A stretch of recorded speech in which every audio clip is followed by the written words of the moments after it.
China is on the brink of a major policy shift as the government prepares to gradually raise the retirement age by about 5 years.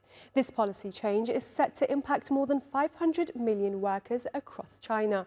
Currently, China has one of the lowest retirement ages globally, set at 60 for men and 55 for women. With an average life expectancy of around 79 years, the Chinese, on average, spend nearly 20 years in retirement under the current system. In contrast, countries like Australia and Iceland have the highest retirement age in the world, both set at 67 years. With an average life expectancy of around 83 years, people in these countries typically spend around 16 years in retirement.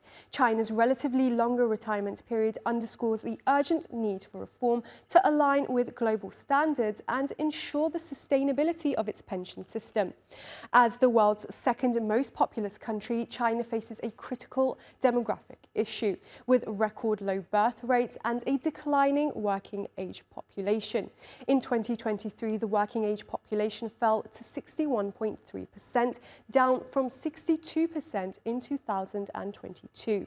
The number of people aged 60 and older in China has nearly tripled from the year 2000 to almost 300 million in 2023. This rapid increase is raising concerns about increasing pressure on the workforce.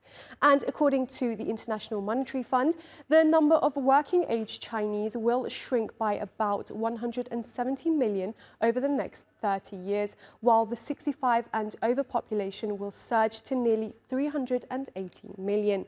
Raising the retirement age could provide a much-needed relief to the economy. Let's head now to Singapore and speak to Victor Teo, a political scientist on Indo-Pacific affairs. Good to have you on the programme, Victor. Now, how will raising the retirement age impact China's economy, especially in regards to its ageing population and shrinking workforce? Well, I think one of the biggest challenges facing China is the demographic crisis because of this rapidly aging workforce. Today, we have more and more young old people coming into retirement, and there are less young people entering the labor force. And this is coming at a time where China wants to expand its economy, which is key to a number of other areas, from confronting the United States to keeping its economic growing so that it can sustain this rapidly aging population. So by raising the retirement age, China wants to actually boost the economic growth. It's hoping that this will translate into a larger GDP, which is critical for sustaining growth in the long term.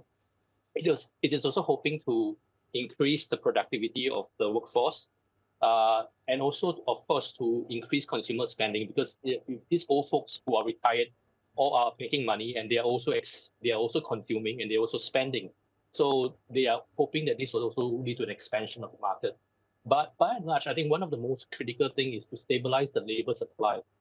So we have a range of problems associated with the labor supply in China, and one of them is a trend of job hopping. So many employers might actually have to hire older workers who will stay longer in a particular job, especially if the conditions is difficult. So this might actually help some of the enterprises in China to survive and thrive.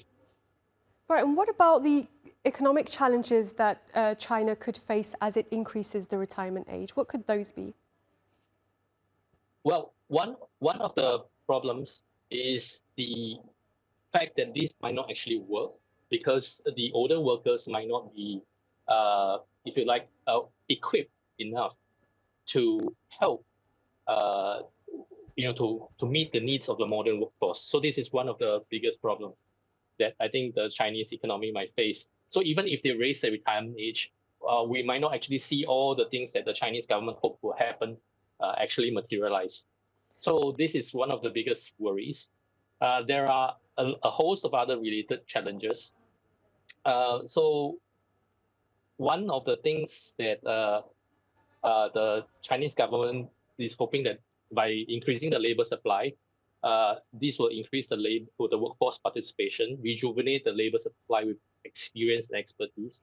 But I think this is a very questionable assumption to begin with, because there is no guarantee that this will happen. So this is one of the largest problems, I think, going forward. Right, and how could this policy impact the broader labour market? Well, like I've said, but I think it would impact China in several ways and not just in the labor market. Or ironically, one of the problems that a rapidly aging population causes is the heavy, if you like, heavy burden on the state in terms of social security.